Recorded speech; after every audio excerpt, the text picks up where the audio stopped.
Assalomu alaykum ahli guruh. Uzumlarga unaqa setka kiydiramiz. Endi buni afzalligi yaxshi. Qushlardan, arilardan saqlaydi. Qaysiki o'zingizga, oilaga yegani bo'lsa, lekin sotgani bo'lsa bo'lmaydi. Sababi uzumda donini ustidagi mana tabiiy changini artib, tovarniy vidni yo'qotadi. Mana shunda preobражение uzum bo'lsa, qushlar yemasin deb shuni taqqanida. Uzumda o'zini tabiiy changi bo'ladi ustida, mana shu.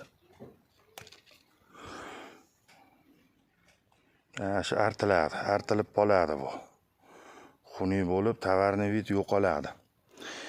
Iloji boricha setka tortaveringlar. Mana setka tortdik. Ko'rinyaptimi yo'qmi? Xullas mana shunday setka tortdik. Mana qushlar kirgan yo'q. O'tgan yil qog'ozlagan edik.